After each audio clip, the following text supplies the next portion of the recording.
Yeah, wow. So excited for what just happened. UJ is a great program. Tony's a great coach. They got a great staff. Like that was a grinder. Kuma's out there was a grinder, and super proud of these girls for staying in it. And we've worked really hard at it. Very thankful for the NCAA and how the events have been running. Our staff, and it's just been class act the whole time, and so much fun to be a part of. And just our community. We talked about it today in our scouting meeting. Like, there's such love here, and it's literally, we talk about a core value of family, but you can feel the family atmosphere, and that's just literally in our hip pocket. It's so awesome. So I'm very proud of these girls. Matt kicked it off. It was awesome. Kat came in, closed it down, had some big swings. It was just super cool to see it all come together. So I'm very proud of this group. Questions? I know you guys are tired of hearing questions about the Mississippi State series, but after what had happened last season as well, and coming here now, having another tight game coming down to it again, does it feel a little bit sweeter this time around? Yeah. Yeah, and I want to talk about Mississippi State as long as we can, because that means we're still playing and people are asking questions about it. And if we didn't have some good heart-to-hearts, like we've had some really tough conversations individually and as a team, to be in these moments, to take a deep breath and execute a pitch, to take a deep breath and sit and hit a change-up, to do those things, because it takes trust to do that. So it's trust with yourself, it's trust with your teammates, and we've really, I think we've grown up as humans in this as a team, and because of what happened last year. So so grateful. You don't want everyone to have failure as a grateful moment, but it made us better, and we're going to Oklahoma State now because of it. I really believe that. I guess if you'd have known walking off the field last year that you'd have 6 outs and a 2-run lead and Kat Sandercock in the circle for you, felt pretty good about it to get back to where you want to go? Yeah, for sure. It's funny because we did have Kat to go to in Mississippi State, and I took it upon myself to become a better pitching coach in that situation, because she was a little low in mile per hour, and we definitely didn't. I didn't manage her as well last year, or Danielle, and I learned from that. And so yes, I would want that, but I'd want that in the way that we did it this year. And I definitely talk about how mature Kat's been in handling how we've done the staff this year, and we wouldn't be there without what Mack did today, and managing Mack. And so it's been super fun to continue to grow as a coach in the situation, but then for them to buy into the vision of what we were doing. This is what I think is going to happen, and then it happened, and it was just super cool. Lonnie, what can you say about, the job, you knew what you were getting with that Georgia offense, your job your pitching staff did, not just tonight, but really through 14 innings this weekend? Yeah, I can't, I don't know. Oh gosh, here we go. Gonna go to the Zoom. But very proud. Very proud of them. Yeah, Coach, thanks, appreciate it. Coach, I've asked Georgia a couple times about having to go down and play a number 3 Florida State seed that I think's only lost 3 games at home. Georgia was second in the SEC. Were you a little surprised to see the second place team in the SEC with the 14th seed in your super regional? Not surprised by any means. We always get SEC teams down here. We are in that region. We play a schedule for that reason all season long.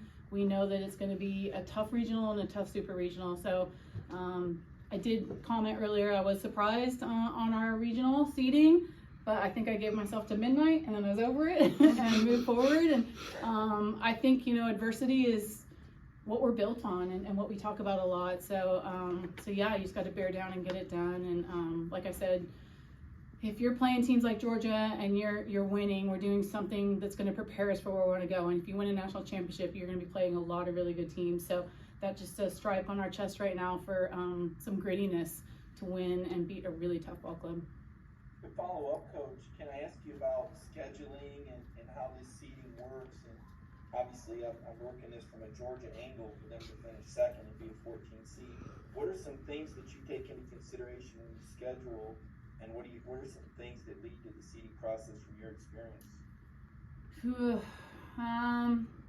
Seeding in general, I think, we can get in the nitty gritty of it, but I think the RPI 50 and above is pretty big. Playing teams on the road, your last 10 games, I think those are all really big. But my understanding, like the seeding of the 32 teams is going to happen next year, and that could be big for us. And I know the bottom line budget is a big part of it too. So I think as a coaching staff or as a coaching organization, we could be better at pushing for some things. The better we do in the game, the more people are watching on ESPN, the more people that come to events, the more that I think the NCAA funds and does things for the sport to continue to grow. So we can complain about it or, become better as an organization and as a conference. And, I think that the world loves some softball right now, and it's pretty awesome. So, but yeah, the nitty gritty part, I wouldn't know too much about that right now, but yeah. Lonnie, maybe the better question about your pitching staff. I mean, how validating is a weekend like this to your kind of full staff approach? You use so many arms so much this season, and it seems like, maybe a lot because of that, you kind of got so many best case scenario results from them this weekend. Yeah. I think probably like Clemson, when we threw McKenna out there to start the game against Clemson, is we've been doing start relief, and I think for Mack, trying to manage her back and figuring out where she matched up, and Kat, are you comfortable coming in? Can you close games? That was for a couple months figuring that out. But when we got into ACC and like, okay, how do we win a 3-game series? How can we do that? And when we started Kenna that game against Clemson, just to see if we had a freshman that could do some things for us, and then how to manage lefty-righty lineups, rise ball, drop ball lineups, speed lineups, and we really put that to the test when we got into ACCs. And I think that's when it really started to show fruition. And then your defense is really locked in and playing for your pitcher's best stuff. And Ali Dubois last night knocked it out of the park, right? Come in, if it's 2 outs, 3 outs, it's making us better. And so we're all comfortable with it right now. And yeah, I couldn't be more proud of how it's come out, of course, because we're going to the city right now. But I even think if today wasn't the result it was, I think we really had a really good plan and very comfortable with it. Mack, when did you know you were getting the ball to start today, and what were your emotions knowing you had a chance to help this team go to the next step? I was actually in the training room and we got a notification on our phone of the starting lineup. I was like, oh, cool. I kind of had it in the back of my head. Coach had mentioned, like, we're going to hammer out some drop balls, change-ups to them, and scout this morning, and I was like, oh, I really want it. I was like, I really want the ball in my hand. I was hoping, like, she would put it in there, and I'm glad I could do what I did, but I was, no, honestly, I didn't have a single nerve. I just had excitement, and I just had, like, let's go get it done. It's really just all I had in mind. Kat, what were your emotions during the game? Because I'm sure if you didn't get the pitch, that means everything was going great and they didn't need you. But I'm sure you wanted to pitch one more time out there in front of the home crowd. And what was that like? And did you feel like it was a perfect ending kind of year? Yeah, I'm so grateful that I got to finish my last game out there on the field. But vibes were great. The dugout was so much fun. We were in it. It was just an awesome game through and through. So like, there's just nowhere I would rather be than on the bench that game because it was so much fun. And then just glad to actually get in the game. It was great, but just do what needed to be done for the team. But it is pretty nice to finish out my last home game or my last game ever on the field. So.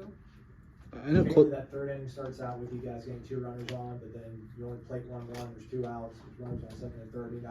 How crucial was it for you to deliver there, and how did you battle and get it done? Yeah, had to look at my runners, and we're just going like this, like trying to nod at each other, like let's just get it done. Let's go ahead and jump ahead. Anyway, it took if I grounded out to the right side, I was happy. It also took me like 3 years to sit a changeup, so. Just trying to commit big, I would say, like stick to my plan. So tried to see if it worked, and luckily it did fall in my favor. Awesome. Kat, I know the closer is kind of a more growing role lately in softball, but it seems like you've embraced that. I think as your 9th save of the season. Just how much do you enjoy that role? I love it. It was my main role my freshman year, and then I grew into more of a starter. And then, I think I got so used to starting, I forgot how to close. And so that's what a lot of this year has been about, is just being comfortable starting, closing, middle relief, whatever it is, whatever the team needs from me. And Coach has been amazing to help me through all of that. So just glad that I got out there and help the team today. Question for any of the players here. It was loud in there tonight. There's fans everywhere. Does that play a factor into executing and being able to play? Does that play a role on the field for you guys? Yeah.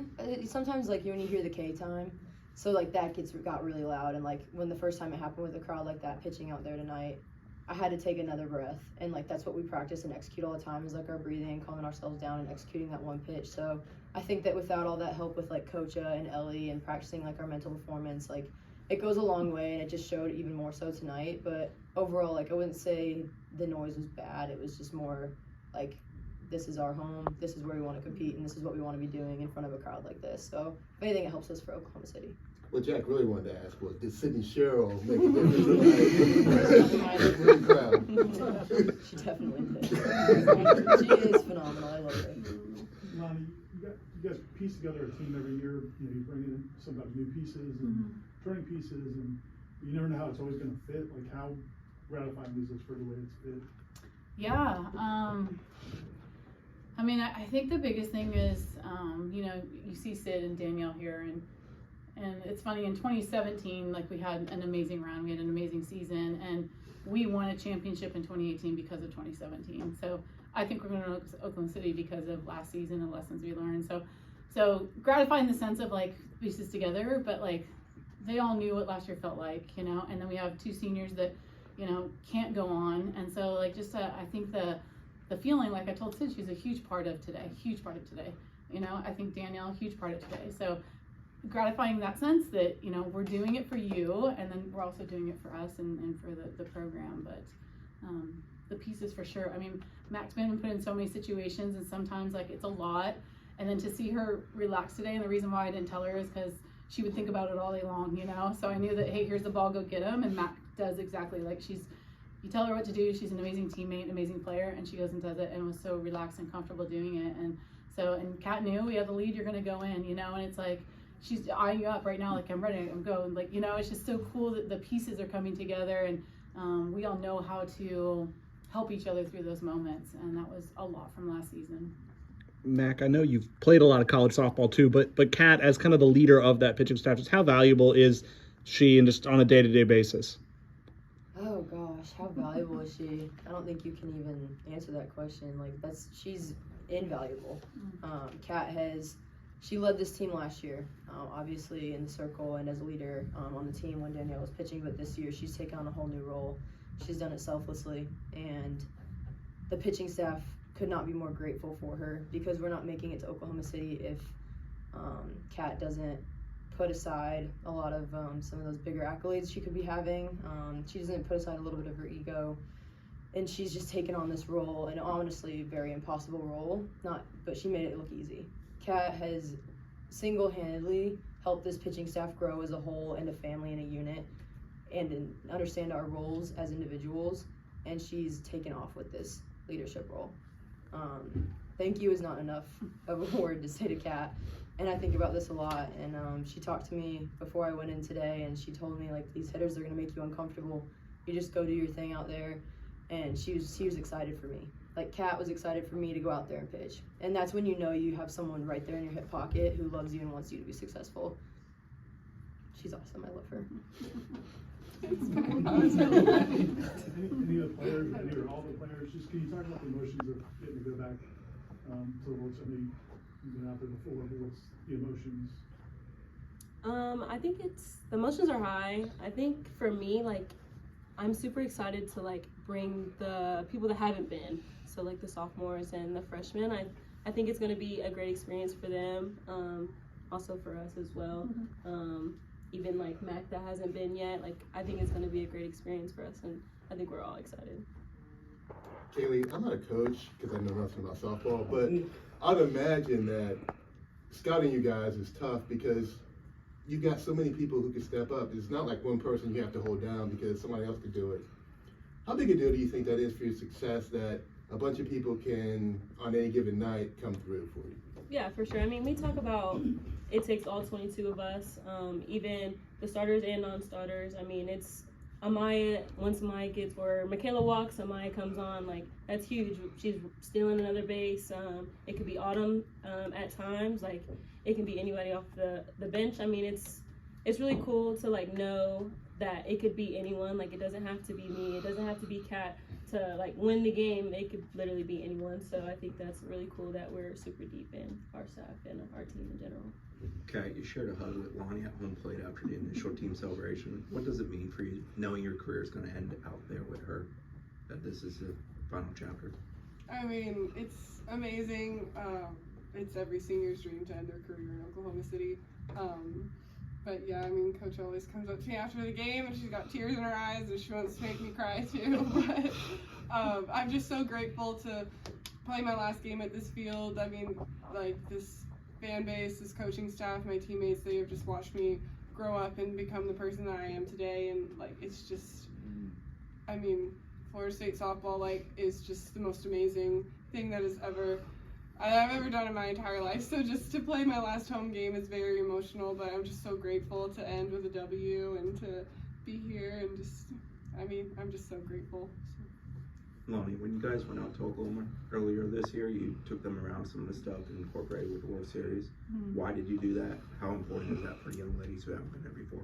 Yeah, definitely. You know, it's where everyone wants to end their career, and you know, you want to get there, you dream about it. I'm sure, you know, all these guys watched a game in Oklahoma City, like, I want to play there one day, right? And so to walk on the field, and it's funny, Devin wouldn't until we got back, so Devin now gets to walk on the field, but she was so superstitious. It's pretty funny, but I'd like to go down there and just talk about it. Like, you know, this is going to take a lot of hard work, and we're going to have to beat a lot of really good teams and be in a lot of uncomfortable situations, and just to get what this journey has been about, to be able to be there is super special. And then the teams, I mean, Oklahoma State and Oklahoma, to get to play them in their home parks and feel the intensity of both the games and both the environments, and then want to play them there again, is something that we talked about. So yeah, now some familiarity for those that haven't been there, but now we're stepping back on that field to compete on that field. So surreal how it's all full circle for sure.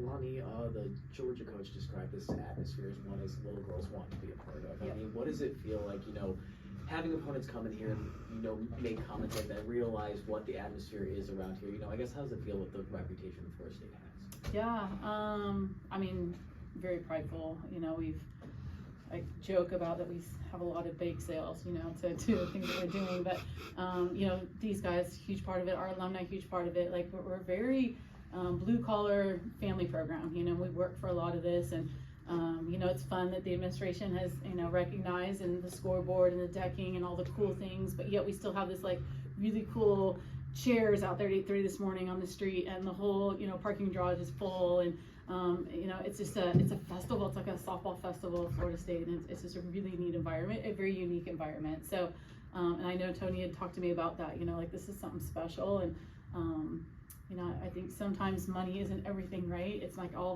the shiny things. It's the people that matter, and I've always talked about that. And you could feel the people here, and it's just it's very special to have us all be a part of that, you know. And like I said, to see the alumni come back, because they're a huge part of growing this. Our parents, like, at the end of the game, like, our parents are a big part of this.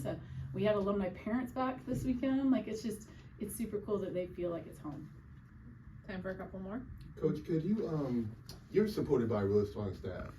You got, you know, T-Will, T-Cam, Coach Rafter, Ellie Cooper came on. Could you talk a little bit about each of them and how they've helped build this success? Yeah, I mean, T-Will and I have been together in a coaching relationship for a long time, right? Like coaching marriage. It's funny. We joke about it because we do counseling every Tuesday. We have a sports psychologist that we as a staff meet with, and it's tough to work as a staff together. And you know, we are a family, so we're gonna fight at times. And so, you know, I think that it's so awesome that we have stayed together for a long time. Our athletic trainer, Eunice Hernandez, Kristen Tubeck, our director of operations, like, it is a grind day in and day out, and you've got to be able to really push a lot of limits to do the things that we want to do. We ask it of the players all the time, that we have to do as a staff too. So I'm very grateful for, obviously T-Will and I have been together a long time, but Rafter and Ellie have been in the jersey, and now they're here giving back to the program, so they're part of the youth of the vision. And then, you know, T-Cam is new to the staff, I would say, but has jumped right in and family right away. So I think it's super cool that we have the relationship of, you know, we want the biggest professional organization we can in a very family loving way, and we ride those boundaries quite a bit, and we're very honest with each other and where we want to go with this place. And so it was neat to see that this weekend.